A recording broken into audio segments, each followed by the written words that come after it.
Neste vídeo, vamos entender como utilizar um autômato para modelar um elevador de 3 andares. Vamos modelar um elevador que vai ser destinado a servir um prédio de 3 andares, mas vai satisfazer 3 condições.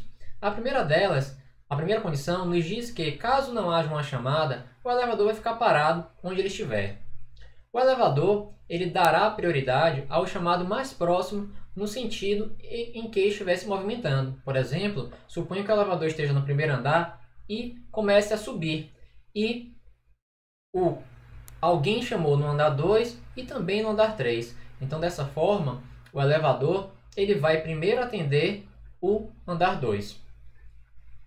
Ou então, pense num cenário onde o elevador ele está no segundo andar, subindo porque alguém apertou no 3, mas alguém apertou também no 1. Então o elevador ele vai dar prioridade ao andar 3. E por fim, um chamado ele pode ser desligado. Então é possível existir uma chamada para um andar em um certo instante e logo em seguida não haver mais essa chamada. Quais são as informações relevantes? Em primeiro lugar, precisamos de algum modo armazenar o andar em que o elevador se encontra. Então isso vai ser representado no estado. Além disso, precisamos representar o sentido em que o elevador está se movendo, se ele está subindo ou descendo. Então, um autômato, como nós vamos ver nessa primeira parte do nosso curso, ele não possui uma memória.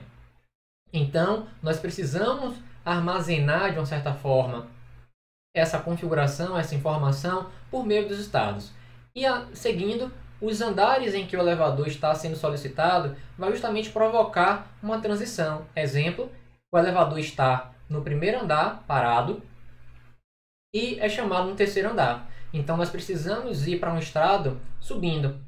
E também a saída em transição vai indicar se o elevador ele vai subir, descer ou ficar imóvel. Em outras palavras, qual operação, qual ação o elevador vai executar em virtude daquela transição, daquela solicitação.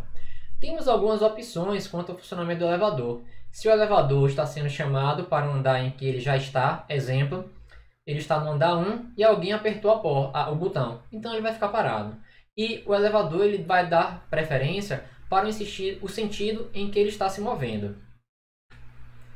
Então, quais seriam os componentes do nosso autômato? Então, nós teríamos o estado 1, indicando que o elevador está no estado 1, estado 2 subindo, estado 2 descendo e estado 3. Não vai haver um estado inicial ou final. E temos como alfabeto de entrada o conjunto potência, ou seja, o conjunto de todos os subconjuntos do conjunto 1, 2, 3. Por que isso? Porque num dado instante de tempo, é possível que seja apertado no primeiro andar, então teríamos o conjunto unitário com o elemento 1.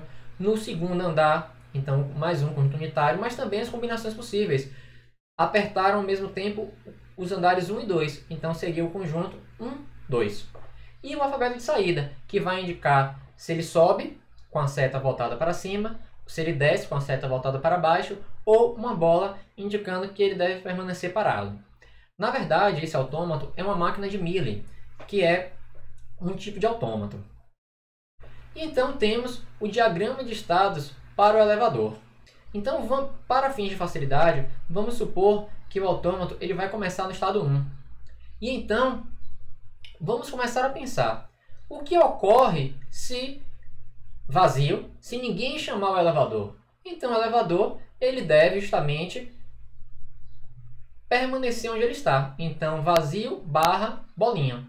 Mas, se alguém no primeiro andar chamar o elevador, ele também deve permanecer no primeiro andar.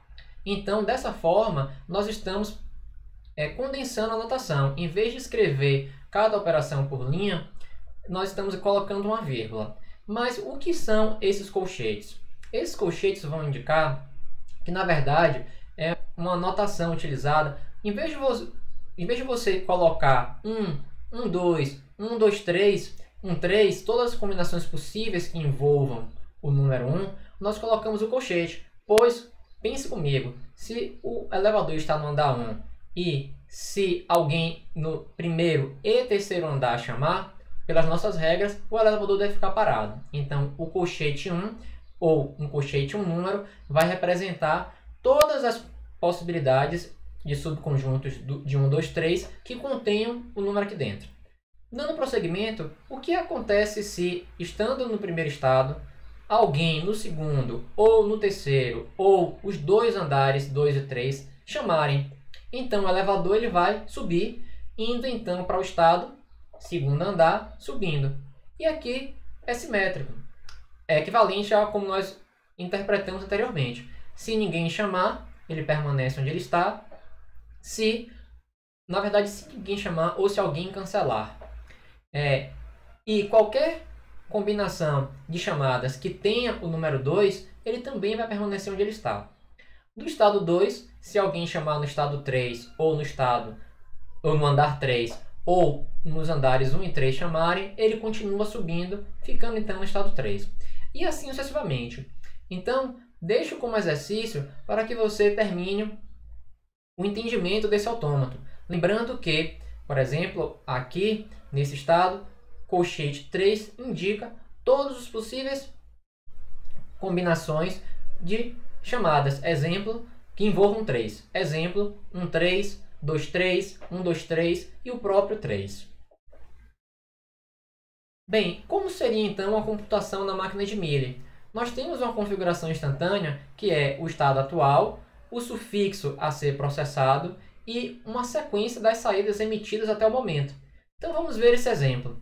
Então aqui estando no andar 1, então aqui nós temos a sequência 2, 3, lembrando que um caractere, um símbolo, é justamente um subconjunto. Então aqui, um conjunto. Então aqui é o primeiro símbolo, o segundo símbolo, o terceiro símbolo. Então vamos consumir esse daqui, que é justamente 2, 3. Então, voltando para o nosso autômato, estando no estado 1 e 2, 3, o que é que ele vai fazer? Ele vai subir e se dirigir para o estado 2, setinha para cima. E foi justamente o que aconteceu. Estado 2, setinha para cima, restando então o sufixo a ser processado, pois removemos, processando já esse prefixo que é o conjunto 2, 3. E então a saída foi 3. No estado 2, setinha para cima, com a transição 1, 3, o que acontece? 2, setinha para cima, com o estado, a transição 1, 3, ele vai subir e vai se dirigir para o estado 3. E foi justamente o que aconteceu. Então, estado 3, restando o sufixo apenas 1, que é aqui, e ele já emitiu como saída uma nova setinha para cima. Do estado 3, com a transição 1, 3, transição 1, justamente ele vai para o estado 2 descendo. 2 descendo, veja que a nossa palavra de entrada, o sufixo, acabou. Lembre que, como nós já discutimos, depois do último símbolo, há infinitos lambda concatenando. Então aqui nos resta lambda e a saída foi para baixo. No próximo vídeo, nós vamos começar definindo formalmente o autômato finito determinístico. Muito obrigado.